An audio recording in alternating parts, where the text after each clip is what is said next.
February 21, 1945. Dale Bowlin is bleeding to death in the snow. The artillery shell that hit him came from his own unit. The German soldiers walking toward him. They're about to save his life.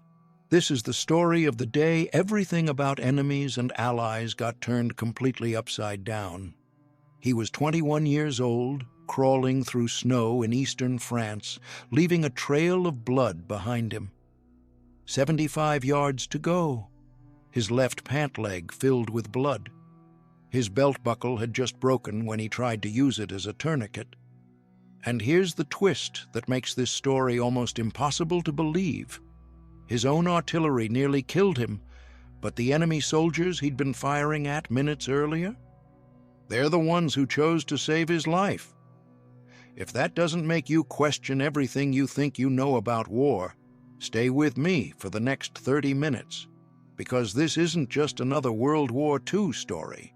By the end of this video, you're going to discover 3 things that will fundamentally shift how you see human nature in the worst circumstances imaginable. First, you'll learn the statistical reality of friendly fire, and it's way more common than you think.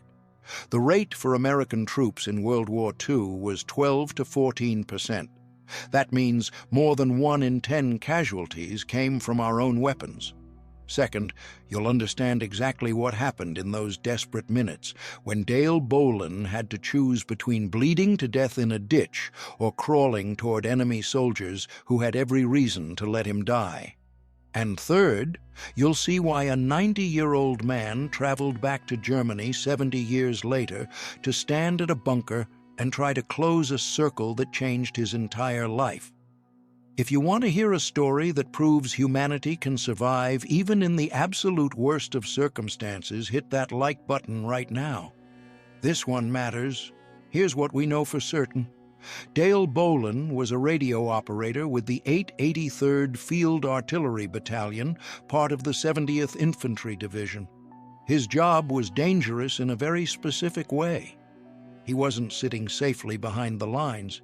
He was part of a 4-man forward observer team that operated a mile or more ahead of their own artillery batteries. Think about that. They went out ahead of everyone else, called in fire missions, and directed those 105mm shells onto German positions. And on February 21, 1945, during an offensive in the Saar region just south of Saarbrücken, everything went catastrophically wrong. The offensive had started just 4 days earlier, on February 17th. The 70th Division was driving onto high ground overlooking Saarbrücken, smashing into the towns of Forbach and Stiring-Wendel. They'd already freed over 1,000 Allied prisoners. The momentum was building. And Dale Bowlin was right there in the middle of it, doing what forward observers do, getting close enough to the enemy to call in accurate fire. But here's what happens in war. The chaos is real. The fog of battle isn't just a metaphor. And when you're operating that far ahead of your own lines, with artillery shells flying overhead and landing on targets you're calling in, the margin for error is razor thin. On that day in February, Dale and his 3-man team took cover in a ditch after taking fire from German forces. They were pinned down. Their officer ordered Dale to radio back to C Battery and call for high-explosive shells. And then, in seconds, everything changed. They were ambushed, overwhelmed, captured. 4 American soldiers, suddenly prisoners of war, being marched to the rear by German guards. And this is where the story takes its first impossible turn. Because as they're being led away from the front lines, as Dale Bowlin is processing the reality that he's now a prisoner, an American artillery shell explodes nearby. His own side's artillery, 105mm high explosive. A fragment hits the back of his left knee and severs his femoral artery. Think about what that means. Your femoral artery is the main pipeline carrying blood from your heart down your leg. When it's cut, you have minutes, not hours. Minutes. Blood started filling Dale's left pant leg. He could feel it, warm, pumping. He tried to use his belt as a tourniquet, but the buckle broke. A German soldier, one of his captors, actually tried to help him use the belt to stop the bleeding, but it wasn't working. The blood kept coming. Dale Bowlin looked around. Snow on the ground, February cold, enemy territory, and about 75 yards away he saw a German bunker. That's when he made the decision that would define the rest of his life. He started crawling. 75 yards doesn't sound like much until you're dragging yourself through snow with a severed artery, leaving a blood trail, knowing that every second you're losing the pressure you need to stay conscious. He crawled and crawled, and just as he reached that bunker, just as he looked up and saw 2 German soldiers emerging, he passed out. Those soldiers had every reason to leave him there. They were under attack. Their own lives were in danger. This was an enemy combatant, but they didn't leave him. They got him to a German field hospital. A German doctor amputated his left leg above the knee and saved his life. Let me ask you something. Would you risk your life to save someone who'd been trying to kill you 5 minutes earlier? Drop a comment right now if you think you would, because I want to know what you'd do in that situation. To understand why Dale Bowlin's story is so extraordinary, we need to understand exactly where he was and what was happening in February 1945, because context matters. This wasn't early in the war when idealism might still be intact. This was the end game. Germany was collapsing. The Allies were closing in from all sides, and the fighting was brutal. The 70th Infantry Division, nicknamed the Trailblazers, had only landed in France 2 months earlier, in December 1944. They came ashore at Marseille and were immediately thrown into combat operations. This was a division activated in June 1943 at Camp Adair, Oregon. The nickname came from the pioneers who'd moved west and blazed trails through the thick evergreen forests of the Pacific Northwest. And now these soldiers were blazing a very different kind of trail through eastern France and into Germany itself. By mid-February 1945, the division was positioned in the Saar region, that heavily industrialized area along the French-German border. The Saar had been contested territory for generations. Coal, steel, strategic importance. And the Germans weren't giving it up without a fight.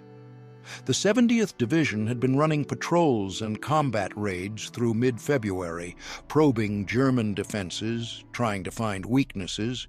Then, on February 17th, 4 days before Dale Bowlin was captured, they launched their first major offensive as a complete division. The objective was high ground overlooking Saarbrücken. If you could control that high ground, you could dominate the entire region. The division drove hard, capturing Forbach and Stiring-Wendel. And in Stiring-Wendel, they freed over 1,000 Allied prisoners. Imagine that, liberating 1,000 POWs while simultaneously pushing deeper into enemy territory. The momentum was incredible. But momentum in war comes at a cost. This is where Dale Bowlin's specific role becomes crucial. He wasn't infantry. He wasn't charging bunkers or clearing buildings. He was artillery, specifically a forward observer. And forward observers in World War II had one of the most dangerous jobs imaginable. Here's how it worked. The 883rd Field Artillery Battalion had batteries of 105mm howitzers positioned behind the front lines. These guns could fire shells several miles. But to be effective, they needed eyes up front. They needed someone who could see the target, calculate the adjustments, and radio back corrections. That was Dale's job. A typical forward observer team was 4 men. An officer who made the decisions, a radio operator, that was Dale, and 2 others who handled security and assisted with calculations. They'd move forward, sometimes a mile or more ahead of their own artillery, and find positions where they could watch German movements. Then they'd call in fire missions. It was incredibly dangerous because you're exposed to enemy fire from the front, and you've got your own artillery shells screaming overhead, hoping they land where you want them to land and not on top of you. Dale Bowlin was from Lebo, Kansas. Small town. He had a high school sweetheart named Phyllis. His parents gave him a small New Testament with a metal cover when he went off to war, the kind designed to be worn in a uniform pocket over a soldier's heart. He was 21 years old, and on February 21, 1945, he was doing his job, calling in fire, adjusting coordinates, helping the big guns behind him destroy German positions ahead of him, until everything fell apart. Here's what we know happened. His four-man team took fire from German forces. They dove into a ditch for cover. The officer ordered Dale to radio C Battery and call for high-explosive shells on the German position. And then they got ambushed, overrun. The Germans took all four of them prisoner. Now think about what's going through Dale Bowlin's mind at this moment. He's been trained. He knows about prisoner of war camps. He knows the Geneva Convention exists. He's probably terrified, but there's a protocol. Soldiers get captured. It happens. You become a POW. You survive the war. You go home. That's the hope. That's what you tell yourself as German soldiers are marching you to the rear, away from the front lines, taking you into captivity. And then you hear the whistle of an incoming artillery shell. Your own artillery, the battery you were just talking to on the radio, maybe even the exact fire mission you called in before you were captured.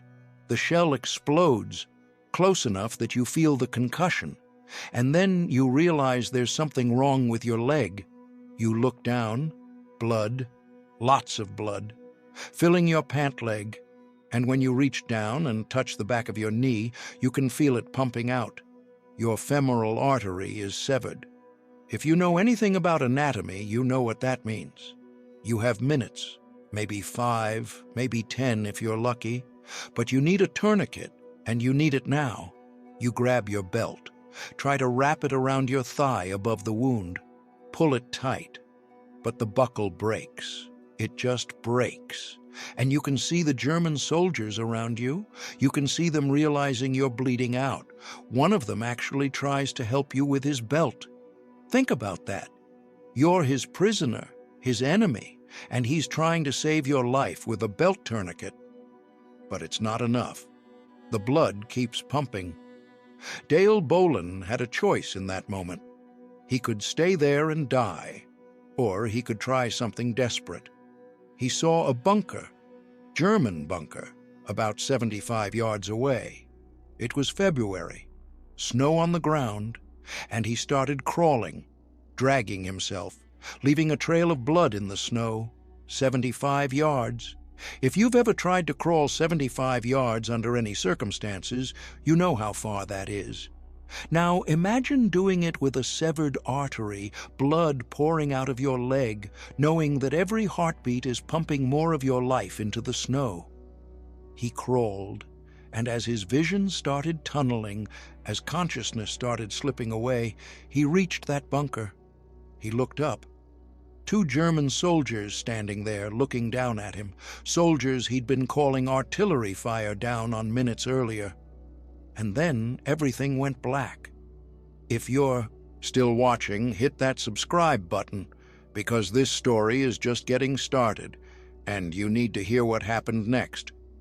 Dale Bowlin woke up in a German field hospital. He didn't know where he was, didn't know how long he'd been unconscious, didn't know what had happened after he blacked out at that bunker, but he could tell something was very wrong with his left leg, or rather, he could tell something was missing. A German doctor had amputated his left leg above the knee. The artery was severed. The damage was catastrophic. And in February 1945, in a German field hospital with resources stretched impossibly thin, with the entire Wehrmacht in retreat on all fronts, that German medical team made a decision. They saved him. They didn't leave him to die. They didn't perform a hasty amputation and move on. They did it properly. They gave him a chance. Let's pause here and talk about what we know from the historical record, because this is where Dale Bowlin's personal story intersects with broader patterns of POW treatment in World War II. In November 1945, 8 months after the war ended, the U.S. Military Intelligence Service published a comprehensive report on the treatment of American prisoners of war in Germany. Here's what they concluded, and I'm quoting directly. Compared with Japan's treatment, Germany's is excellent. Compared with U.S. treatment of German POWs, Germany's treatment of U.S. POWs is poor. Measured against the precise terms of the Geneva Convention, Germany's behavior could most accurately be described as fair. That's a careful assessment. Not good, not bad, fair. But here's the crucial detail for Dale Bowlin's case. The report noted that medical treatment of wounded POWs was, quote, prompt and efficient at capture. It went on to say that seriously wounded prisoners of war received good care in German hospitals, often from either German or American doctors who were themselves prisoners. The problem was transit, getting from the point of capture to a permanent camp or hospital. Many wounded POWs arrived at camps with dressings and bandages 2 weeks old. But if you were seriously wounded and got to a German hospital, you had a decent chance. Dale Bowlin got to that hospital. Those 2 German soldiers who found him unconscious and bleeding out at their bunker could have left him. They were under fire. American artillery was still falling. Their own position was dangerous. Every minute they spent outside that bunker was a risk, but they got him to medical care, and the doctors saved his life. Bowlin himself has said his time as a prisoner was, quote, not a typical POW experience. Most of his captivity, roughly 2 months, was spent in German military hospitals recovering from the amputation. He wasn't in a prison camp. He wasn't on a forced march. He wasn't starving in a boxcar. He was in a hospital bed being treated by medical professionals who were doing their jobs even as their country collapsed around them. For 3 of those days, he was completely unconscious. For years afterward, he didn't even know about those 3 days. That's how close he came to dying. And here's what makes this even more remarkable. In the bed next to him at one point was another American POW named Bayard Walker from Tillamook, Oregon. They recovered together. They talked. They shared that experience of being wounded enemy soldiers in German hospitals. And then the war ended, they went home, and they lost touch. Decades later, and this detail just shows you how these stories echo through time, Bayard Walker saw something written online by Dale Bowlin. Just a comment or a post somewhere. And he thought, could that be the same Dale from the hospital bed next to mine? He reached out. It was. They reconnected. 2 men who'd shared one of the most vulnerable moments of their lives, wounded and far from home, finding each other again after all those years. But back to February and March of 1945. Dale Bowlin is in these German hospitals. He's missing his left leg. He's listed as missing in action back home. His family doesn't know if he's alive or dead. His high school sweetheart Phyllis doesn't know. For 2 months, he's just gone, missing in action. That's one of the worst notifications a family can receive because it means you don't know. You hope. You wait. You imagine both the best and the worst. And then on April 23, 1945, everything changed. The French First Army arrived in Donaueschingen. That's in southwestern Germany, in the Black Forest region. Dale Bowlin and a couple of other wounded American prisoners were liberated. The war in Europe was days from being over. Hitler would be dead in a week. The Wehrmacht was disintegrating, and Dale Bowlin, one-legged, 21 years old, was finally free to go home. He sent a telegram. Imagine his family getting that telegram after 2 months of not knowing. Imagine Phyllis reading it. He was alive, wounded, but alive. And in November 1945, just months after coming home, Dale Bowlin married Phyllis. They stayed married for 63 years until her death around 2009. He got his engineering degree in 1948 from what was then Kansas State College. He built a life, a full life, a good life, with one leg and a story that most people who heard it could barely believe. But here's the thing about trauma and gratitude and the moments that define you. Dale Bowlin never forgot those German soldiers. How could he? They saved his life, and he spent the next 70 years thinking about them, wondering who they were, wondering if they survived the war, wondering what they thought about that day. Did they remember the American soldier bleeding out in the snow? Did they ever wonder if he survived? Bowlin has said, and this quote just captures everything. I've done that what if thousands of times. So many things could have happened, and with so many of them, I could have bled to death. He's right. If the shell fragment had hit 6 inches to either side, if he'd been 10 yards further from that bunker, if those German soldiers had stayed inside, if the field hospital had been overwhelmed, if the surgeon had decided he wasn't worth the resources, any one of those variables changes, and Dale Bowlin dies in France in February 1945, but none of those things happened. Instead, enemy soldiers showed compassion, and Dale Bowlin lived to be 90 years old and counting. He lived to marry his sweetheart, to get his degree, to have a career, to have a family, to reconnect with Bayard Walker, and eventually to do something remarkable.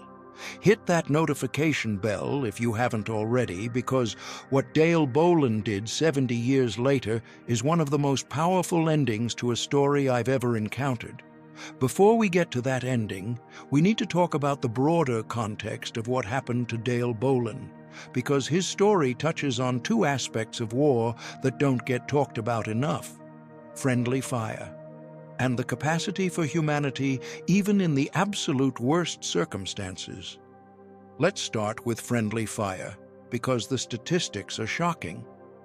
The Oxford Companion to American Military History estimates that between 2% and 25% of casualties in America's wars are attributable to friendly fire. That's a huge range, but even at the low end, 2% is significant. For World War II specifically, the rate of friendly fire deaths for all U.S. troops was 12 to 14%. Think about that. More than 1 in 10 American casualties in World War II came from American weapons: artillery, aircraft, naval bombardment, small arms.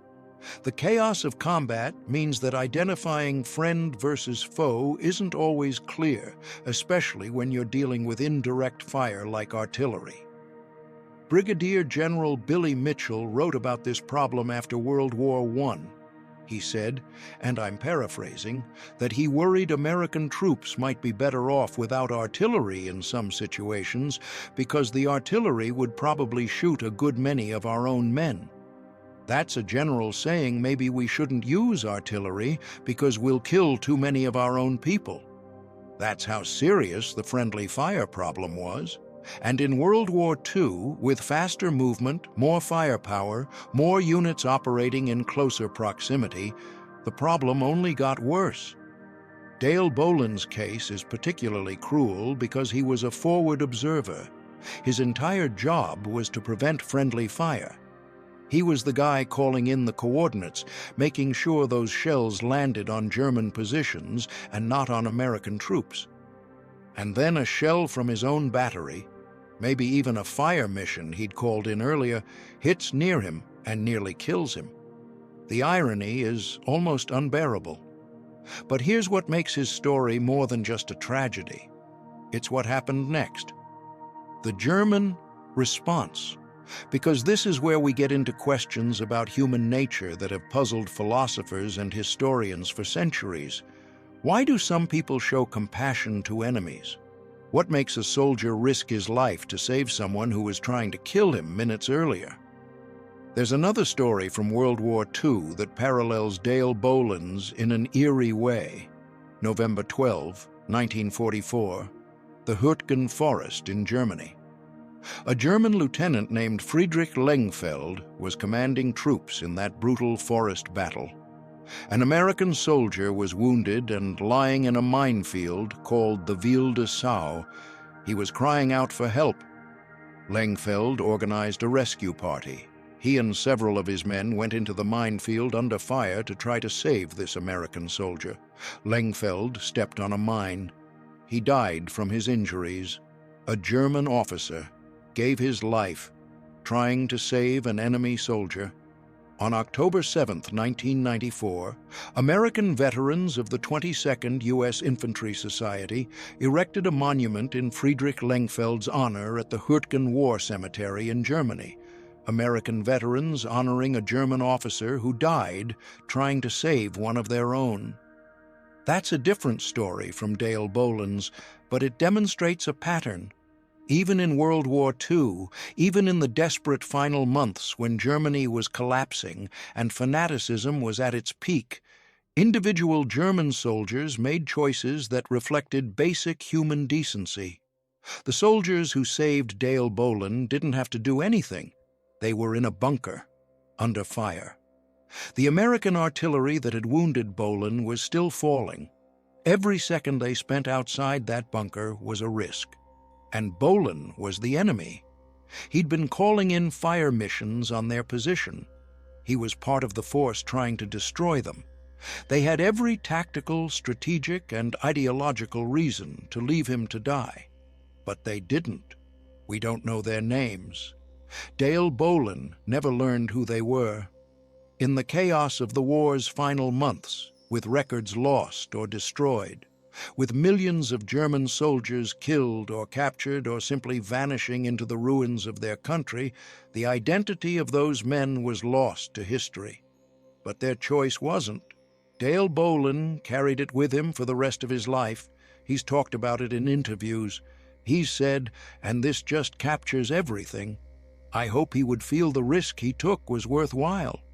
He's talking about one of those German soldiers, hoping that if that soldier survived the war, if he lived a full life, if he ever thought back to that day in February 1945, he would look at the choice he made and feel good about it. Because that choice gave Dale Bowlin another 70 years of life. Here's what I think matters about this story. It's easy to dehumanize enemies. It's necessary in some ways.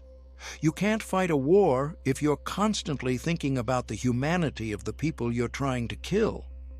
Military training deliberately creates psychological distance. You don't think of them as people with families and dreams and fears. You think of them as targets, as threats, as the enemy. And most of the time, that's how war works. But Dale Bowlin's story reminds us that even within that system, even within the brutality and dehumanization of total war, individual human beings can make individual human choices. Those German soldiers could have followed doctrine, could have followed orders, could have done what made tactical sense. Instead, they saw a 21-year-old kid bleeding to death in the snow, and they saved him. The German doctor who amputated his leg could have done a quick, brutal amputation just to stop the bleeding and move on to the next patient. German hospitals were overwhelmed by February 1945. Resources were scarce. Every minute spent on an enemy POW was a minute not spent on a German soldier. But that doctor did the surgery properly, gave Dale Bowlin the best chance possible, and it worked. I want you to think about what that means, about what it says about human nature, about the capacity for compassion, even in circumstances where compassion seems impossible. because if it can happen there in February 1945, with artillery falling and empires collapsing and millions dead, then maybe it can happen anywhere. Maybe humanity isn't as fragile as we think. Maybe it's actually the strongest thing we have. There's a resource in the description below where you can read more about POW treatment in World War II and the historical context of these stories. Check it out if you want to go deeper. Now let me tell you what Dale Bowlin did 70 years later. In the summer of 2015, Dale Bowlin was 90 years old. 70 years had passed since that day in February when he crawled 75 yards through snow, leaving a trail of blood, and German soldiers saved his life. 7 decades. He'd lived in Kansas, built a career as an engineer, raised a family, lost his wife Phyllis after 63 years of marriage, lived a full, complete life, and he decided he needed to go back. The 70th Infantry Division has a historical association, veterans and historians and family members who keep the memory of the division alive. They organize trips to Europe, battlefield tours, chances for veterans to revisit the places where they fought. And in 2015, Dale Bowlin went with them to Germany. He wanted to find that bunker. He couldn't be certain of the exact location. The Saar region is big. The fighting in February 1945 covered miles of territory. Memory after 70 years is imperfect, but he had a general area. And with the help of the historical group, they found bunkers in the right vicinity, German defensive positions from that period. And Dale Bowlin, 90 years old, missing his left leg, sat in a truck and looked at one of those bunkers. He wouldn't swear it was the exact same bunker he saw as he was passing out in February 1945. But it was close enough. It was in the right area, and seeing it from his seat in the truck was enough to close the circle. He said that being there, seeing that landscape again, it brought everything back. The cold, the fear, the desperation, but also the gratitude. Because those German soldiers gave him 70 years. 70 years of life he wouldn't have had. A wife, a career, children and grandchildren, decades of sunrises and ordinary moments, and everything that makes a life worth living, all because 2 enemy soldiers made a choice that transcended the war they were fighting. You started this video hearing about a young radio operator bleeding out in the snow. You now know how he survived, how enemy soldiers saved him, how friendly fire nearly killed what German compassion saved. You know about the 12 to 14% friendly fire rate in World War II. You know about the German POW treatment that was fair, not good, but fair, and sometimes surprisingly humane. You know about Friedrich Lengfeld giving his life for an enemy soldier. You know about the capacity for humanity, even in the absolute worst circumstances. And you know that Dale Bowlin lived to be 90 years old, lived to go back to that place and close the circle, lived to hope that the German soldiers who saved him, whoever they were, wherever they are, know that the risk was worthwhile. If this story meant something to you, share it. Send this video to someone who needs to hear it. Hit subscribe and the notification bell so you don't miss the next story. Because history is full of moments like this. Moments when individuals made choices that mattered, that changed everything. And those stories deserve to be told. I'm going to be covering more World War II stories in upcoming videos, including one about a B-17 bomber crew that made an impossible decision over Germany. You won't want to miss that one. Thanks for watching. I'll see you in the next one.